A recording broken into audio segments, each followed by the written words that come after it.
Por favor, abra sua Bíblia no Evangelho de Lucas, capítulo 7.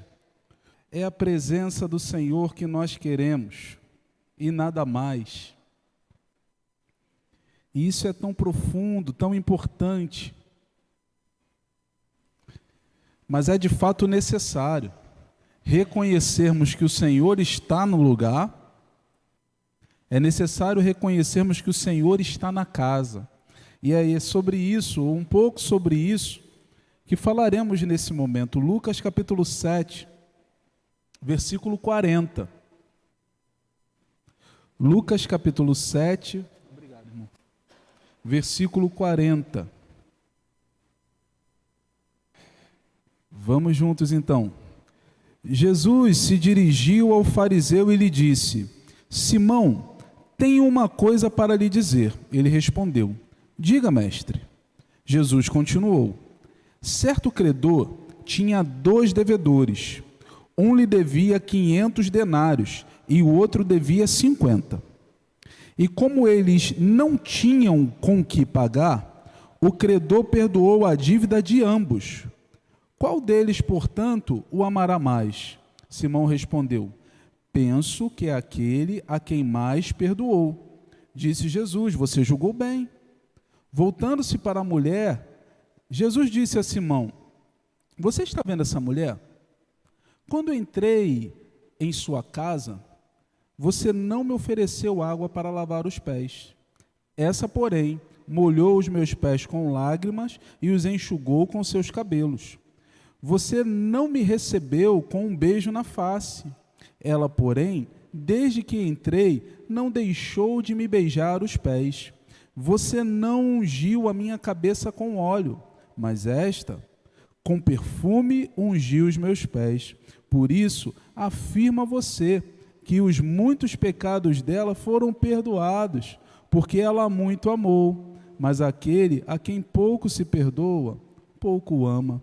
Então Jesus disse à mulher: Os seus pecados estão perdoados. E os que estavam com ela à mesa começaram a dizer entre si: Quem é este que até perdoa pecados? Mas Jesus disse à mulher: A sua fé salvou você. Vá em paz. Vamos orar?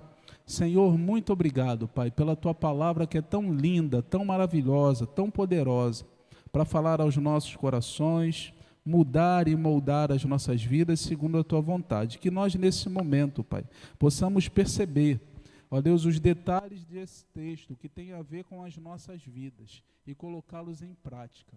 Esse é o nosso desejo, esse é o nosso pedido nessa noite. Que humildemente o Teu Espírito Santo tenha liberdade para trabalhar e falar aos nossos corações, apesar das minhas imperfeições. Mas, ó Deus, o Senhor que é perfeito, faz a Tua obra de forma poderosa e eficaz nesse lugar. É o que pedimos em nome de Jesus. Amém. Irmãos, a palavra de Deus é linda, ela é poderosa. E esse relato da Bíblia é um tanto emblemático. Eu e você precisamos entrar naquela casa para entender exatamente o que estava acontecendo. O texto sagrado, o texto que lemos, fala que Jesus foi à casa de um fariseu. Porém, os 4 evangelhos, quando vão citar Jesus, na verdade eles dizem que Jesus era criticado por andar com pessoas questionáveis, de índole questionável na sociedade. Os 4 evangelhos vão dizer que Jesus entrava em casas ou conversava com pessoas cuja vida não era convencional, pessoas que viviam à margem da sociedade. E quando os estudiosos, os doutores da lei, os religiosos daquela época viam situações como essa, eles questionavam Jesus e diziam: Você come com pecadores. Falava para os discípulos de Jesus: O seu mestre, ele senta na roda com pecadores, não pode isso. Jesus respondia sabiamente essas palavras com expressões como: Só precisa de médico aquele que está doente. Só precisa de cura aquele que está doente, aquele que precisa, ou que reconhece que precisa de restauração. Mas o evangelista Lucas, ele é o único que coloca Jesus 3 vezes na casa de doutores da lei, 3 vezes na casa de fariseus.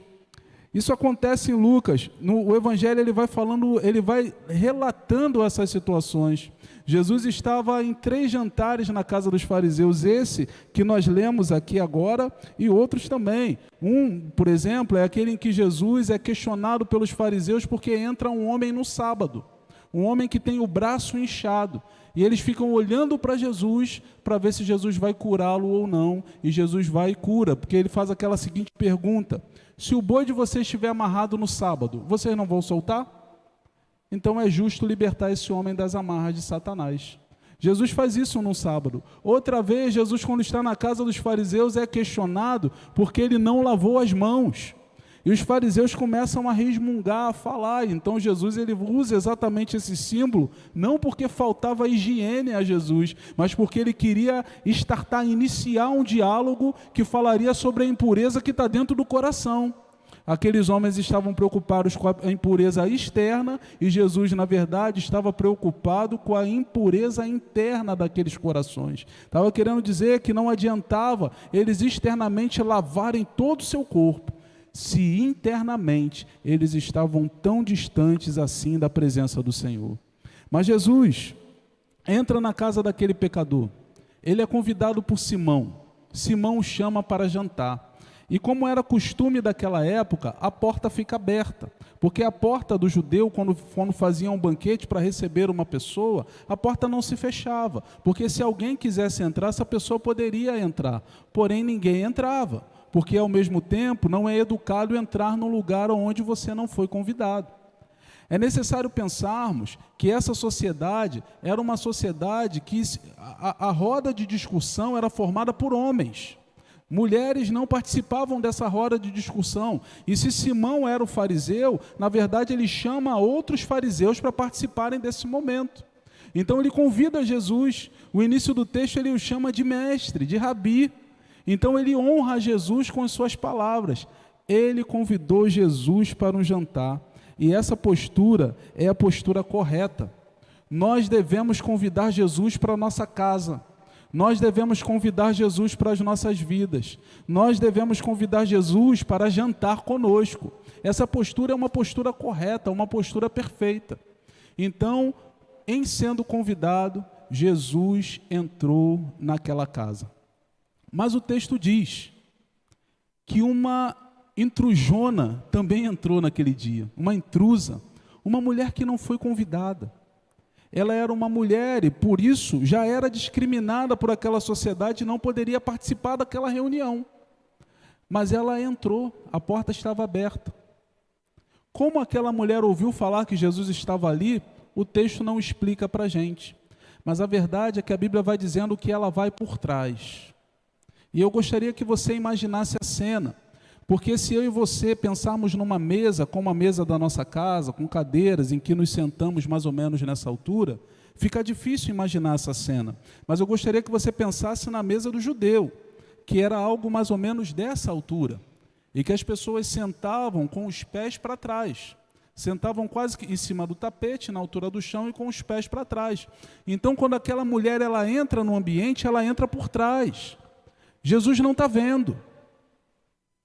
Jesus não está vendo a ação daquela mulher, porque ele está sentado de frente para a mesa com os pés para trás.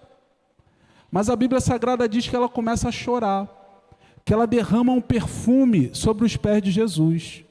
E isso levanta um questionamento para o fariseu Simão. Porque ele diz, ele pode até não reconhecer essa mulher. Ele pode até não reconhecer, deixar passar essa atitude imprópria que ela está tomando. Mas o Simão conhecia aquela mulher. O Simão conhecia o passado daquela mulher. Ele pensou na sua mente o seguinte: se ele de fato fosse profeta, ele não deixaria que ela tocasse nos seus pés, ainda que ele esteja de costas para ela. Sabe, muitas vezes nós deixamos Jesus entrar na nossa vida, convidamos Jesus para entrar na nossa casa, chamamos Jesus para participar da nossa família, e temos uma primeira atitude que é extremamente positiva, mas a sequência dessas atitudes não são tão boas assim. Simão, ele não conseguiu ver o seu próprio pecado, ele não conseguiu se enxergar, ele olhou para aquela mulher como uma mulher pecadora, indigna de estar naquele lugar.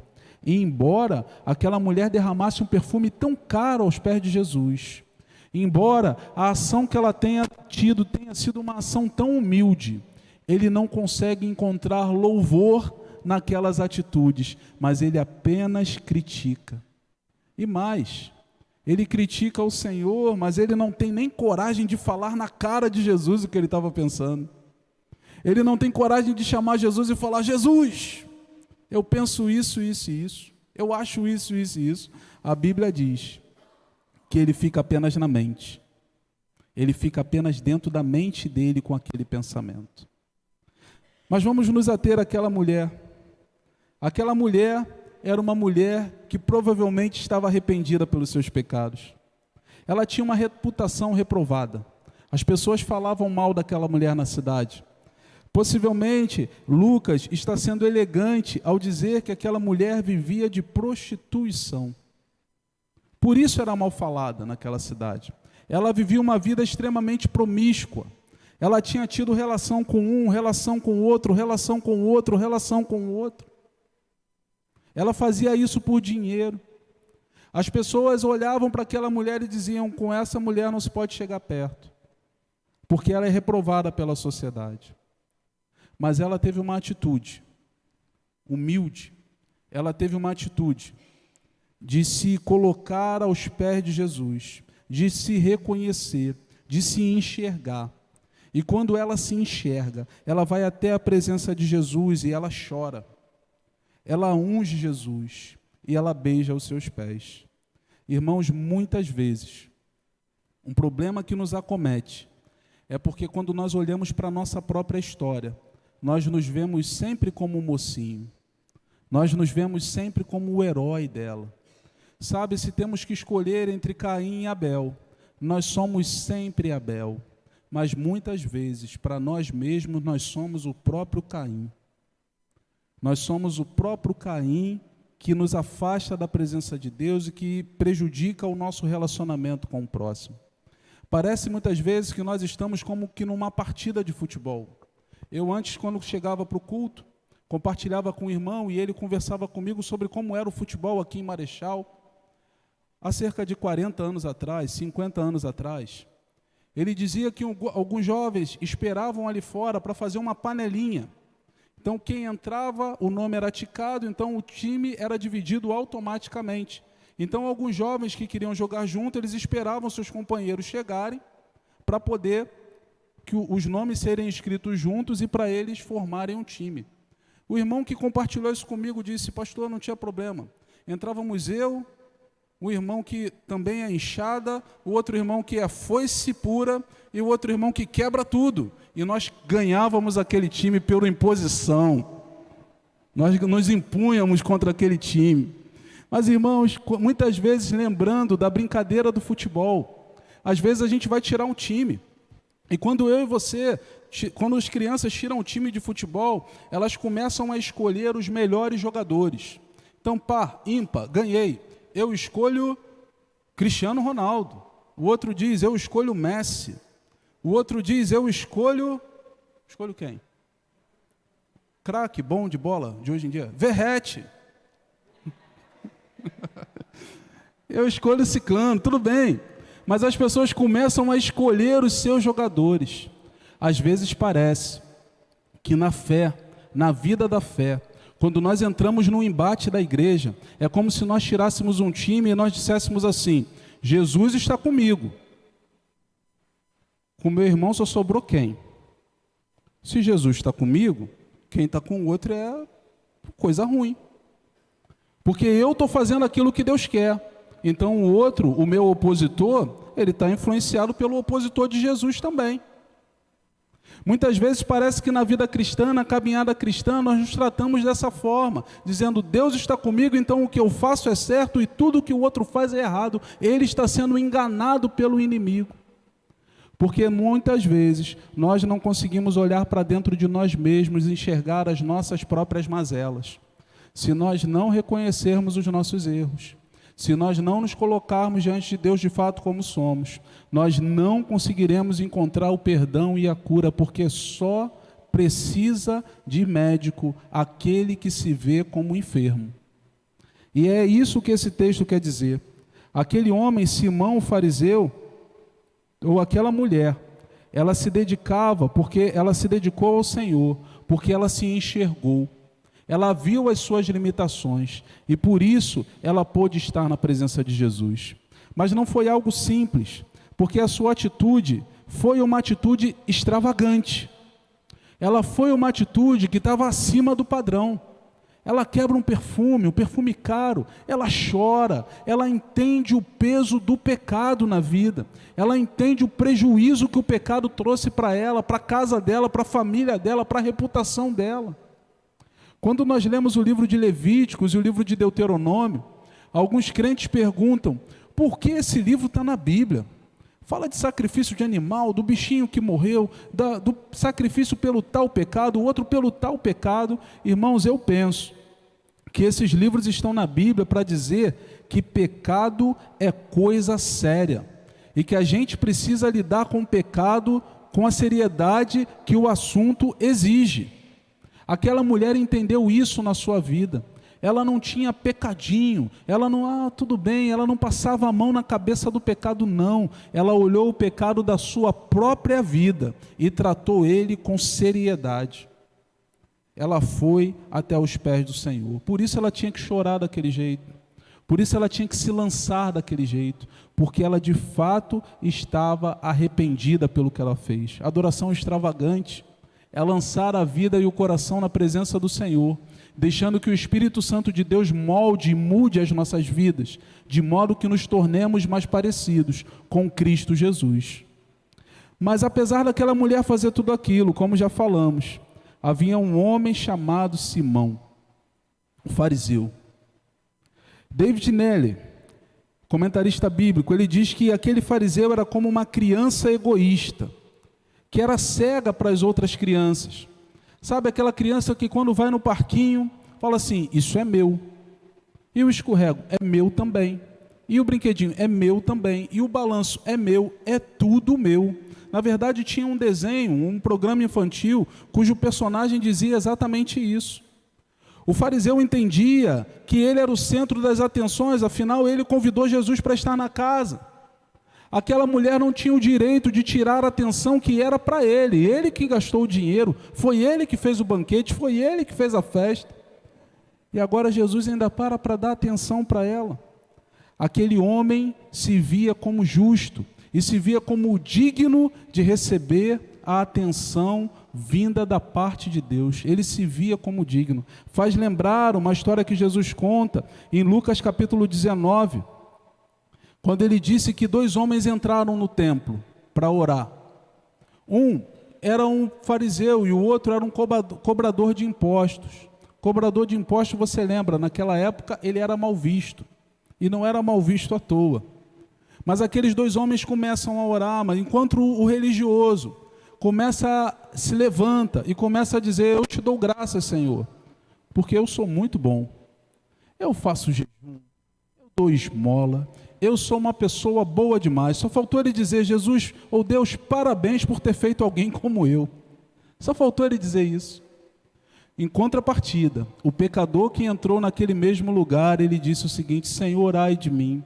O texto diz que ele batia no peito, mas ele não batia no peito cheio de autoridade, ele batia no peito como quem diz, como quem reconhece, numa postura de humildade, dizendo, ai de mim, porque eu sou pecador. Irmãos, quantas vezes, ao invés de tomar uma atitude similar à atitude da mulher, nós tomamos atitudes similares à atitude desses homens. Deus não nos chamou para sermos juízes da lei, mas o Senhor nos chamou para sermos cumpridores dela. Por isso, a palavra do Senhor diz lá em 1 João, que nós devemos nos examinar, porque o Espírito Santo ele trabalha dentro da nossa consciência. Sabe, na verdade, Jesus é um lorde, Jesus é um cavalheiro. Antes de expor qualquer pessoa, Jesus, ele primeiro faz com que a nossa consciência trabalhe conosco. Depois ele fala conosco através da leitura da palavra. Depois ele fala conosco através da mensagem pregada. Depois ele fala conosco através de um irmão. E só se nós não nos arrependermos e persistirmos no pecado é que ele acaba nos expondo, porque não existe outra forma de não nos recuperar, de nos recuperar. Então nós devemos atender ao chamado do Senhor. Warren Wiersbe, ele diz que o problema de Simão era a cegueira. Ele não enxergava a si mesmo. Na verdade, porque ele não enxergava a si mesmo, ele não conseguia enxergar aquela mulher e ele não conseguia enxergar o próprio Jesus que estava presente naquela casa. Irmãos, precisamos nos enxergar. Pensa, não vou pedir para você falar para a pessoa que está do seu lado, não. Mas pensa assim para você, diga assim para você. Diga seu nome e fala assim: Adriano, se enxerga. Se enxerga. Nós precisamos nos enxergar. Nós precisamos ter clareza de quem nós somos. O apóstolo Tiago diz: aquele que pensa que é algo que não é. Nós não enganamos as pessoas, até conseguimos enganar as pessoas, mas às vezes nós tentamos tanto enganar que acabamos enganando a nós mesmos. Nós precisamos saber quem somos. Deus, ele é Senhor, ele é soberano. Me chama a atenção no livro de Jó, capítulo 38, verso 4. Quando, ao responder Jó, Deus levanta a seguinte questão. Jó está questionando Deus pela doença, pela enfermidade, pelos problemas. E Deus, ele responde: Jó, aonde você estava quando eu lancei os fundamentos da terra? Responda se você tem entendimento. Essa semana eu conversava com um rapaz, que eu tenho tido a oportunidade de estudar a Bíblia com ele. E ele leu o livro de Jó. E ele ficou fascinado com o final daquele livro, com as respostas de Deus. E esse foi um versículo que ele citou. Sabe, ele falou: é como se Deus falasse para mim: você não sabe nada, rapaz. Você não sabe nada da fé, você não sabe nada da caminhada, você não sabe nada. Aonde você estava quando eu lancei os fundamentos da terra? Senhor, eu estou passando por um problema muito grave, um problema muito duro, um problema muito agudo. Irmão, aonde nós estávamos quando Deus, na sua imensa sabedoria, preparou e planejou toda a nossa vida? Nós passamos por problemas muito sérios aqui no Brasil. Eu passo, eu creio que você também passa. Mas essa semana eu ouvi uma pastora lá da Itália, saiu daqui e começou um trabalho lá na Itália, e ela começou a plantar igrejas lá, através do trabalho celular. Começou uma célula, essa célula cresceu, se transformou numa igreja, ela foi plantando outra, e ela disse que ela treinava os jovens dela para pregarem o evangelho com ousadia. Então estourou a guerra na Ucrânia, ali perto, na Europa. A Europa parece que é tudo uma coisa pertinho da outra. Ela pegou e levou alguns jovens, estavam incomodados e disseram para ela: vamos orar pela guerra na Ucrânia. Ela disse: vamos orar não, vamos orar, mas vamos lá levar medicamento, vamos lá levar comida, vamos passar pela fronteira. E ela disse que conseguiu passar por aquela fronteira para pregar o evangelho, e ali ela encontrou um pastor. E ela disse: pastor, por que o senhor não fugiu da Ucrânia? Ele disse: eu estava fugindo. Eu peguei a minha esposa, peguei meus filhos, eu estava fugindo, mas o Espírito Santo de Deus falou para mim: ei, você vai para onde? Eu quero que você fique aqui pregando. Existem pessoas que precisam de salvação nesse lugar. Eu sei que você passa por problemas, assim como eu também passo por problema. Mas, irmãos, no mundo inteiro, existem pessoas que estão passando por diversas situações, mas à medida que nós nos aproximamos do nosso Deus, à medida que nós damos passo na direção do nosso Deus, nós reconhecemos a grandeza dEle e a pequenez dos nossos problemas. E isso nos dá força para caminhar, e isso nos dá força para continuar, e isso nos dá força para encarar de frente os desafios que nós temos na vida.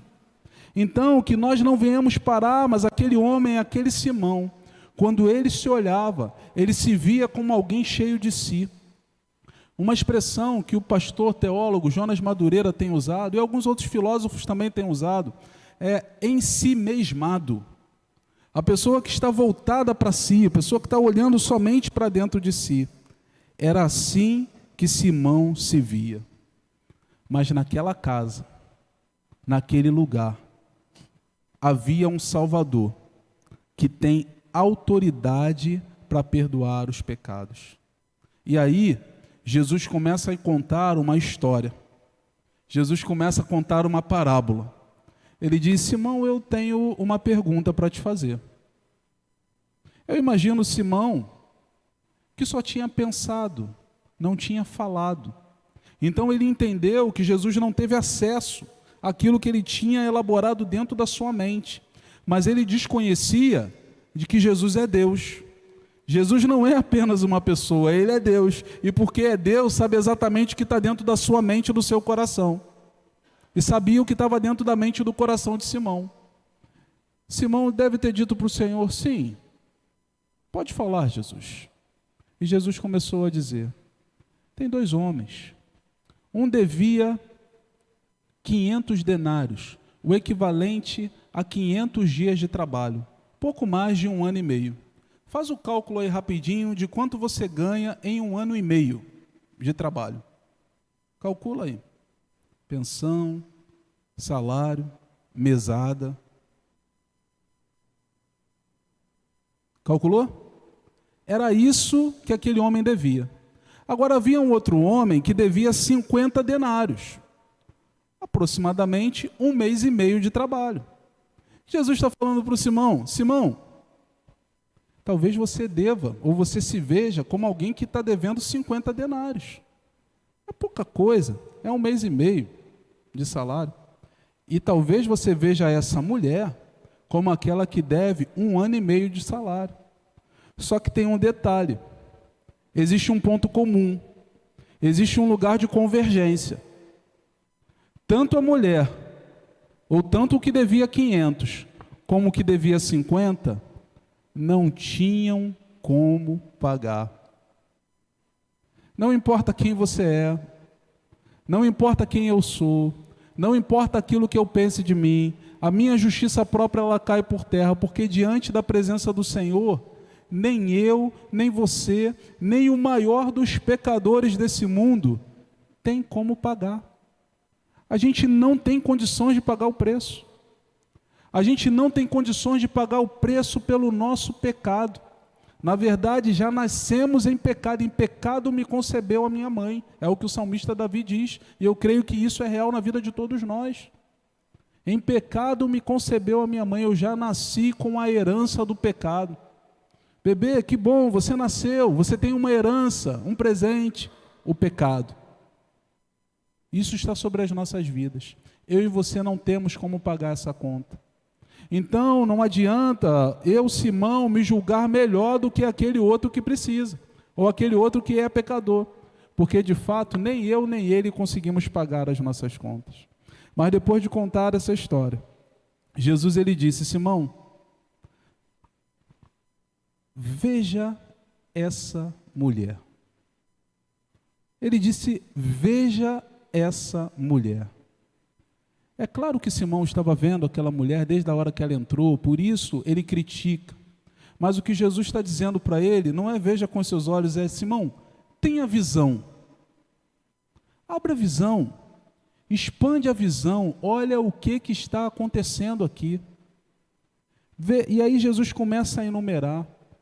Eu entrei na sua casa, na Palestina, no Oriente Médio, onde as ruas são com poeira, os pés estão sujos, e você, Simão, embora me chame de mestre, não me tratou como um mestre, não me tratou como um rabi, não me deu água para lavar os pés, não mandou nenhum de seus empregados lavar os meus pés, você não fez isso.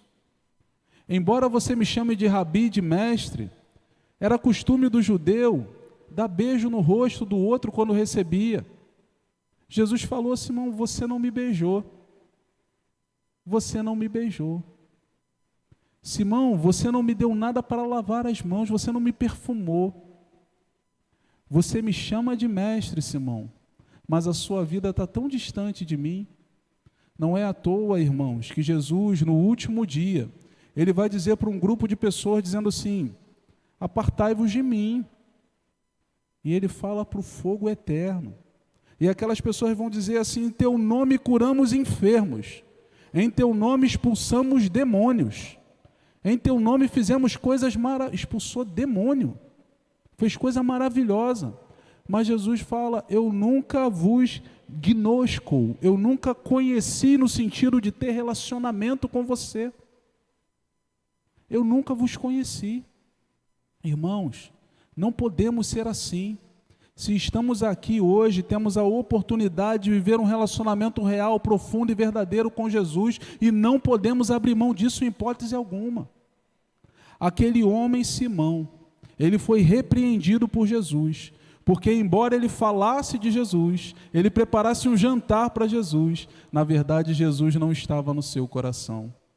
Certa vez um amigo meu, um conhecido meu, foi criado comigo, foi embaixador do rei, se afastou dos caminhos do Senhor, se afastou completamente dos caminhos do Senhor. Na época eu fazia seminário, e no seminário você estuda 2 anos das línguas, das línguas nas quais as escrituras sagradas foram escritas. Você estuda 2 anos de grego, você estuda 2 anos de hebraico. E aquele rapaz afastado, meio que para balancear aquele relacionamento com Deus, ele resolveu escrever no seu braço, tatuar o nome de Jesus. Só que ele tatuou o nome de Jesus em hebraico. E aí ele veio nos mostrar, para mim e para um outro rapaz. E a gente, irmão, na época do seminário, a gente não é... Às vezes a gente é tentado e às vezes a gente cai na tentação. Eu confesso a vocês que quando olhei aquela tatuagem, estava escrito lá, Yeshua HaMashiach. Eu falei assim, rapaz, o tatuador escreveu errado. O garoto ficou desesperado, falou, como assim escreveu errado? Eu falei assim, o tatuador escreveu errado, está faltando uma letrinha aqui, essa letrinha não tem, está escrito errado. O rapaz, eu vou brigar com o tatuador, Depois eu falei, não, perdão, eu que faltei com a verdade. O tatuador escreveu certinho. Mas, irmãos, a verdade é que não adianta escrever Yeshua HaMashiach no braço, não adianta escrever Yeshua HaMashiach na perna, não adianta nem escrever Yeshua HaMashiach na testa. Se o Yeshua HaMashiach, o Cristo, o Filho do Deus vivo, não entrar no seu coração e não fizer efeito de mudança na sua vida. Nós precisamos deixar Jesus entrar no nosso coração.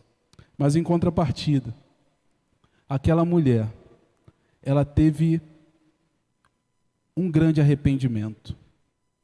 Se arrependeu verdadeiramente dos seus pecados. E porque ela se arrependeu, ela encontrou um grande perdão, um perdão que era capaz de cobrir todas as suas iniquidades. Bem-aventurado aquele cuja iniquidade é coberta, disse o salmista. O perdão que foi capaz de cobrir todas as suas iniquidades. Por isso, ela desenvolveu um grande amor por Jesus. Ela encontrou em Jesus o grande Redentor. E por isso, ela encontrou a salvação que só Jesus podia trazer à sua vida. Os homens questionaram, quem é esse para perdoar os pecados? Mas Jesus disse, a tua fé te salvou. Porque a salvação, ela é pela graça, mas ela vem por meio da fé. Ela não vem por meio das obras para que ninguém se glorie, mas ela vem por meio da fé, sendo ela o milagre mais importante que o nosso Deus faz em nossas vidas. Lucas, nesse capítulo 7, ele vem numa sequência. Jesus cura o servo do centurião à distância, no início do capítulo. Depois, Jesus ressuscita o filho da viúva de Naim. Na sequência, ele é arguído por João, ou pelos discípulos de João. Então, ele faz diversos milagres naquele tempo, naquele momento. Mas o maior milagre que Jesus fez é o milagre eterno. É o milagre que serve para a eternidade, porque até quando ele ressuscitou os mortos, no caso de Lázaro, Lázaro voltou a morrer. Mas quando Jesus toca na nossa alma, muda a nossa mente, toca no nosso coração, a partir daquele momento nós somos diferentes para sempre. Nós somos transformados para sempre. Nós somos modificados para sempre. Jesus quer tocar na sua vida. Jesus quer tocar na sua mente. Ele quer tocar no seu coração. O Redentor, que chamou aquela mulher, que foi capaz de pagar o preço pelo pecado dela. E na verdade, ele explicou bem, ele também foi capaz de pagar o preço pelo pecado de Simão. É que o Simão ainda não conseguia se ver dessa forma. Ele ainda não conseguia se ver como um doente. Ele ainda não conseguia se ver como alguém que precisava de um médico. Mas ele precisava. Eu e você nessa noite estamos diante de uma situação que é colocada por esse texto.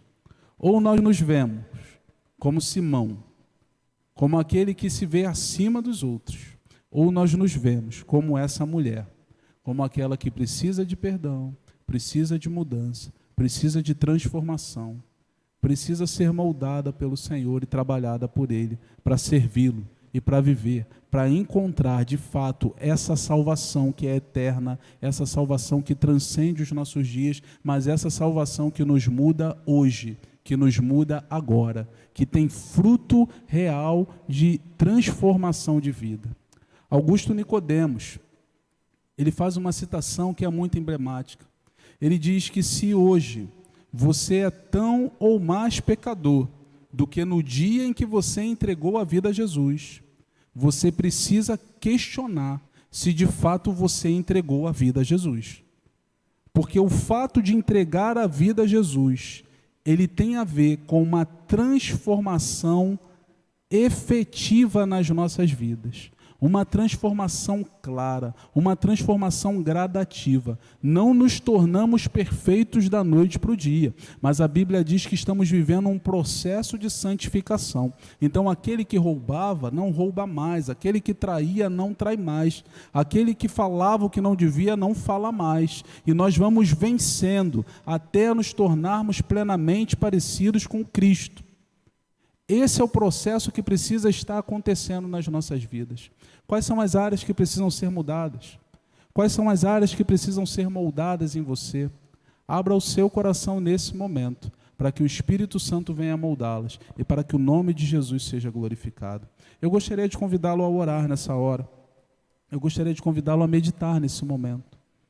E pedir ao Senhor, que é quem sonda os corações, que é quem sonda a mente, que Ele possa te sondar nessa hora, que Ele possa trabalhar no seu interior, que Ele possa te moldar, para que plenamente você possa receber esse grande perdão. E por consequência disso, você possa demonstrar esse grande amor, porque você tem um grande Redentor. E isso é fruto da grande salvação que te alcançou. Senhor, nós estamos diante da Tua presença nessa noite agradecidos, Pai, porque a história dessa mulher cujo nome nem é citado nas Escrituras sagradas, mas é tão profunda, tão real, tão verdadeira, que é capaz de encontrar os nossos corações séculos depois e extrair dos nossos corações aquilo que não te agrada, aquilo que te entristece.